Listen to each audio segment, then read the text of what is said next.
This is an opportunity really to remind everyone that despite wars, recent wars, many of them unfortunately in the region, I think we are becoming more convinced than ever that war will not produce peace, and that siege will not produce security, and that occupation will not produce stability, and that forced displacement will not produce legitimacy, and that annexation will never produce coexistence. Only a just and political solution can do all of that. So we continue to work towards this goal. Things are quite difficult. In Palestine, not only in Gaza, but also in the West Bank, the challenges are many, unfortunately. Gaza is still facing unprecedented humanitarian crisis, despite 6 months of ceasefire, produced very little in terms of humanitarian assistance. Economic collapse, 85% of our people in Gaza are unemployed. In the West Bank, economic restrictions, settler terrorism continue. And on top of that, they have been withholding billions of dollars of our own money, more than $5 billion, basically preventing us from providing basic services to our people. This should stop. Now, international support, as I said, remains very essential for stability and security in Palestine and in the region. It's even more critical today, and obviously the current Israeli occupation of Palestinian territory and the impact of the war in Gaza all contributing to affecting things in a negative way. Of course, the Iran war has also been a contributing factor. So things are quite complicated, and unfortunately we still need the support of our international partners. And I think in this regard, the HLC and the Palestine donor group that we also work with the EU on is very important and continue to play an important role. We're also advancing our national reform agenda. As a matter of fact, our Minister of Finance yesterday presented to the thematic session of the AHLC a progress report on our progress on reform, and it shows that we have completed 72% of the items that were planned, despite the fact that we're still in the middle of the program in terms of timing. So we're really ahead of schedule in terms of meeting our target objectives of the reform. And of course, when we say reform, we are really talk about reforms that we believe in, that we believe will serve our people better and help us advance our preparation for statehood. On Gaza, our position is very clear: one system, one law, and one legitimate authority. We support the international efforts to restore stability in Gaza, but Gaza and the West Bank must be unified under the Palestinian Authority at the conclusion of the transitional period. We're working urgently to provide relief, restore stability, and prepare for the reconstruction of Gaza. We have the institutions and we have the plans. Kaja, you mentioned the rapid assessment, which we work together with the EU, UN, and the World Bank on. They are ready to go, and we would like to see them implemented as soon as possible. So all we need now is just enabling environments so that we can do the job, get the job done, and serve our people in Gaza to the best we can.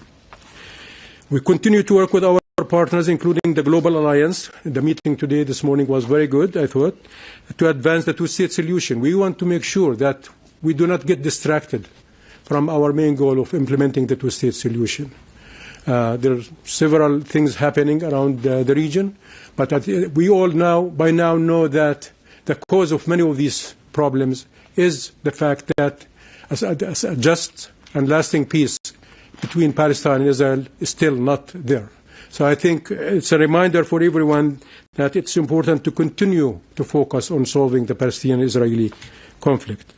Our objective remains clear: to realize the rights of our people to freedom, independence, and self-determination based on international law, which I think we all agree on. Thank you. Thank you, Prime Minister. We now open the floor to your questions. Please specify the principal to whom you address your questions. We start with Noureddin Al Arabiya. نور الدين فريدي العربية. Ça marche. have a question to each of the speakers, if you don't mind. To the Prime Minister, this morning you called for a strengthened international mechanism to ensure accountability and to safeguard vulnerable communities. Are you asking, sir, a mechanism which can provide protection to the Palestinian population in the West Bank and Gaza, because the settlers are doing what they are doing with the support of the Israeli government? To Madam High Representative, it's true that the European Union is the main and the first donor to the Palestinian, whether UNRWA or Palestinian Authority, and without the European Union, maybe the Palestinian Authority cannot sustain. But the problem of this double standard is very true, because while you are sanctioning Russia with package 20 package almost, you have a lot of difficulties to sanction a group 4 to 5 settlers, not speaking about the extremist minister. So my question, do you see any move in the European Union internal debates regarding concrete action regarding Israelis and the settlers? And to the Foreign Affairs Minister of Norway, what is are your expectation for this meeting this afternoon, having in mind the conclusion of the World Bank report on the damage and needs assessment? Thank you. Yeah. So thank you, Nuruddin. I think what's happening in Gaza and the West Bank today is really unprecedented. I think the settler violence and the settler activities are unprecedented. We have never seen anything like this before, which shows you that this is not just ad hoc activities taken by people who are under no control or individuals doing things on their own. It's actually organized, and it's supported by the government and by the military. And the objective is clear. They want to put people under pressure to leave the land. They want to annex the land. That's the bottom line. So I think it's important to continue to make more pressure, probably, on the Israeli side to respect the rights of the Palestinians, and including provide the necessary protection. Maybe some international mechanism is now important to do just that, not only in Gaza, but also in the West Bank. Thank you. We have 27 countries, and 26 countries want to put the violent settlers sanctions in place. One doesn't, because we have the working methods as they are. So far, the one who doesn't want the sanctions on violent settlers has gotten the upper hand. Now, this country had elections and will have a new government. I will not speak for the new government, but definitely I think we can look into all these policies and see whether they have a new approach. Thank you. And as you rightly referred to, the World Bank, working together with the UN and the EU under the auspices of HLC, came out with this rapid damage and needs assessment for Gaza, which demonstrate the enormity of the task of rebuilding Gaza. That, of course, requires money and dedication and organization and practical projects. And because the ceasefire also led to the establishment of Board of Peace, which is a different organization from HLC, it was important for us to make sure that we are now meeting so that we can work together. We respect that there are institutions established under Board of Peace under strong American leadership, but we're very happy that both the US and the High Representative of the Board of Peace and people working with them are present, so that we can now ensure that we can all contribute to both the reconstruction of Gaza, but also to ensure that that again is embedded in the reconstruction of Palestine and in the building of an integral Palestinian government. And I think that should be an outcome of this meeting. I am optimistic, at least, for coming out of this meeting with that clear message, but also with some practical organization around that, and that makes me hopeful. Silvia, El País. Thank you very much, Silvia Ayuso, El País newspaper. Two questions, one for Prime Minister. High Representative Kallas has said you've just met for the first time Mr. Mladinov. I was wondering if you could give us a bit review of your opinion. This is the first time the Palestinian representative meets with somebody who has so much to say or power to say something on the future of Palestine. And to High Representative Kallas, a follow-up on the proposition. Tomorrow, 3 countries, Spain, Slovenia and Ireland, have asked to put on again a discussion the possibility of suspending totally or partially the association agreement with Israel. There are new elements on the table, the death penalty that has had a huge condemnation among the European Union, the actions in southern Lebanon. So my question is, do you see any shift, any possibility, any opening on doing something on this? Partially would require only QMV. And also, I was wondering if you think this is a chance to put more pressure, or is it counterproductive, pushing more Israel? Because there's already been a quite strong reaction against Spain from the Israeli government. Thank you.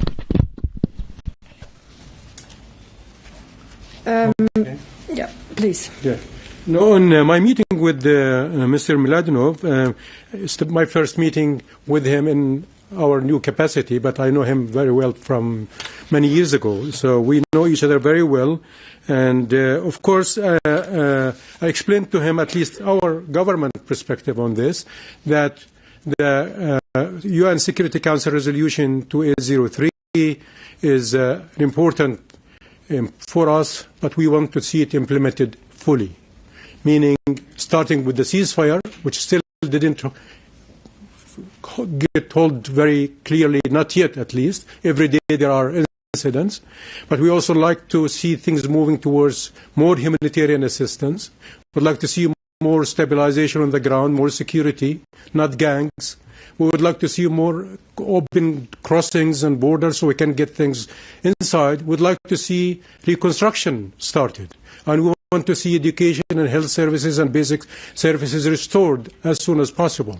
And eventually, as agreed in the Security Council resolution, then things have to be handed over to the Palestinian Authority and Gaza be reunited with the West Bank. So I told him we want to work together so that we together ensure that the resolution is implemented, but also the preparation would start as soon as possible to prepare for the handover of Gaza and its governance to the Palestinian Authority.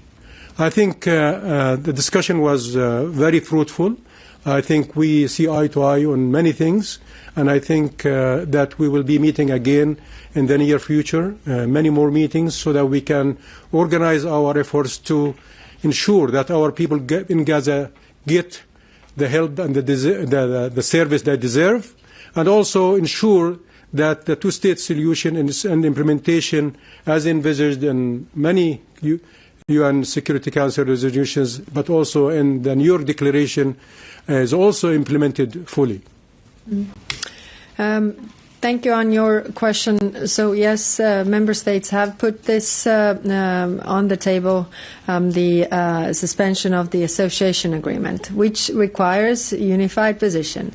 At the same time, we already have the measures on the table, some of them that require qualified majority. So, first, I think it should be assessed whether it's possible to move with those if the member states have the wish to do so, to put pressure on Israel. But this is what we are going to discuss tomorrow, so I will not run ahead of the events. Thank you. Representative, we could have colleagues from Palestine TV. Thank you. From Palestine TV, I have a question for High Representative, Madam. The European Union often praises the progress of the Palestinian reforms. However, it comes along with the ongoing financial pressure and the continued withholding of the clearance revenues of Israel by Israel. Does the EU actually have power to push Israel to release these funds, or will its role stay limited to providing emergency aids without tackling the main political cause behind this crisis? Thank you.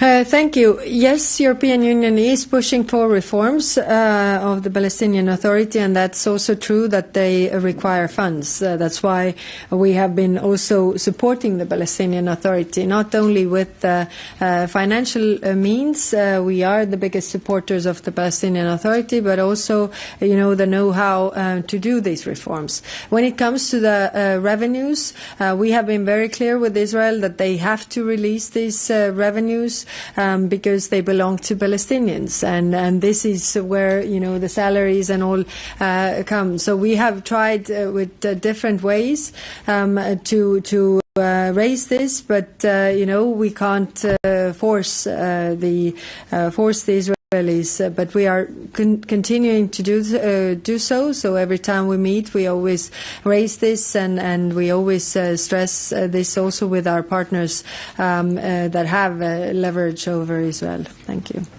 And we will take a final question, Rosie.